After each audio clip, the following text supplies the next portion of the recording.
How are you? How are you? How are you? We have breaking news.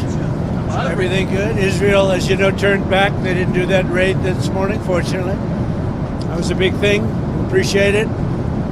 They had a lot of planes going, and they were going to do something, and they didn't do it. We're happy about that. Very happy about that. So the ceasefire is very much in effect, and I think we're going to keep it there for a long time. Did you speak to Prime Minister Netanyahu about that? I did. What did you tell him? I said you got to turn back the planes. They were going to go because, look, they hit him very hard after we made the deal yesterday. They were entitled to, but nobody thought that would have happened. But they hit him very hard, and that shouldn't have happened. And then, as you know, Iran hit them very hard last night because of that. I don't think they would have, except for the first hard hit. And I guess a missile was launched a couple of minutes afterwards, which went nowhere, which hit nothing. And there was going to be a retaliation this morning by Israel. And I said, you got to call back the planes. It's enough. It's enough. And they did, which I respect very greatly. So nobody was killed. That was the story. But they had a lot of planes going in the wrong direction. You know that, right?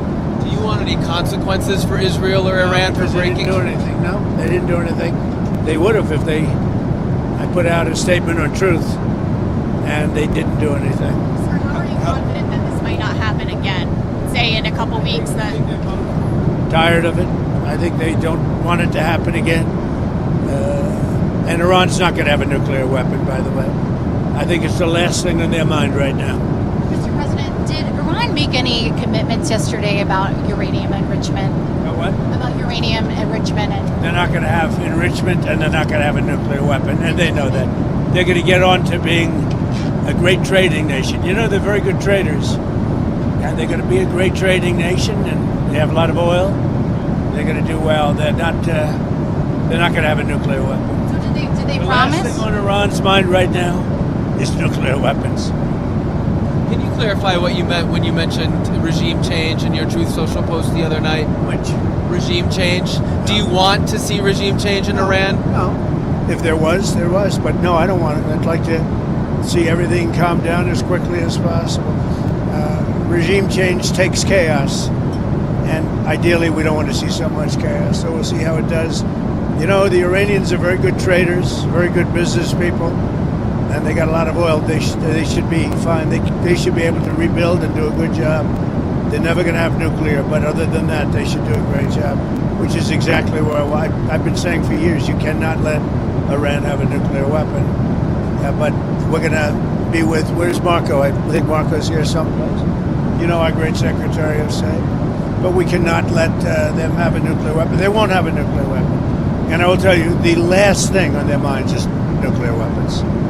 They don't even want to think about nuclear. And our B-2 pilots made this all possible. They had a magnificent hit in the dark of night with no moon, no light, no nothing.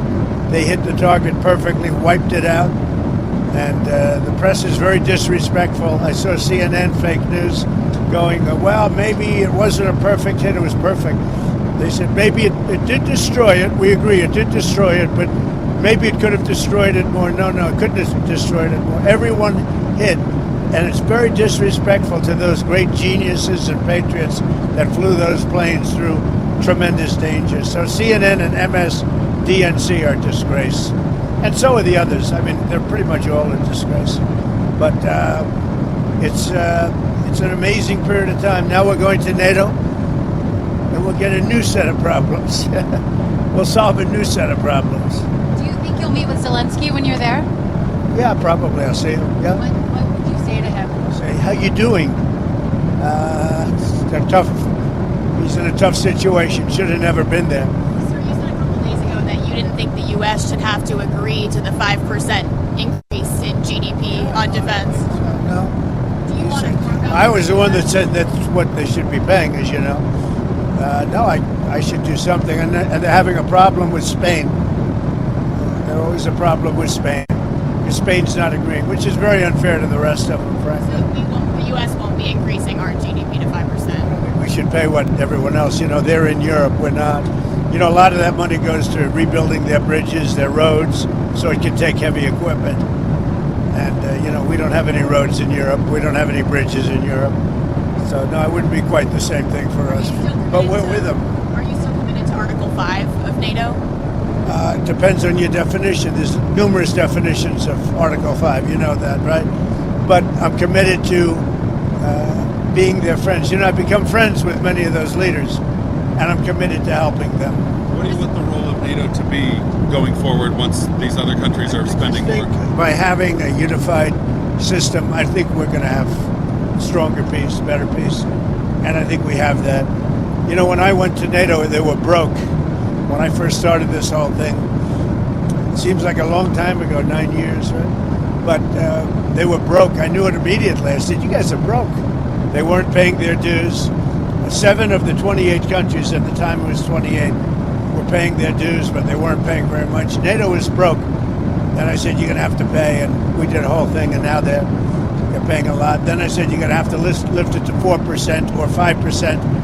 And 5% is better. And I guess they're voting on that today, but they're going to be lifting it to 5%. That's good. It gives them much more power. Mr. President, if there's language in the final summit declaration about aggression by Russia, would you be okay with that kind of language? Well, I'll have to take a look at it, but, I'd like to see a deal with Russia. As you know, Vladimir called me up. He said, can I help you with Iran? I said, no, I don't need help with Iran. I need help with you.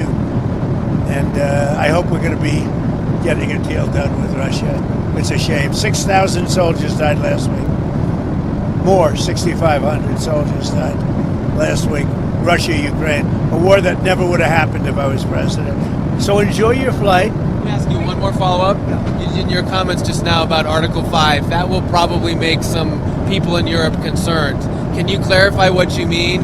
Are you still committed to mutual defense? I'm committed to saving lives. I'm committed to life and safety. And I'm going to give you an exact definition when I get there. I just don't want to do it on the back of an airplane. Okay? And one other question on energy. What's your take on the oil price situation right now, and are you concerned? Great. I love it. It dropped almost $10 yesterday. I put out a statement, get it down, because a lot of people aren't able to do things when the energy goes down. We're going to have a lot less conflict. So it came down, and our energy department's doing a great job. We're drilling like we've never drilled before. We're keeping it down. We're going to keep it down until all these wars are settled. Thank you very much, everybody. I'll see you.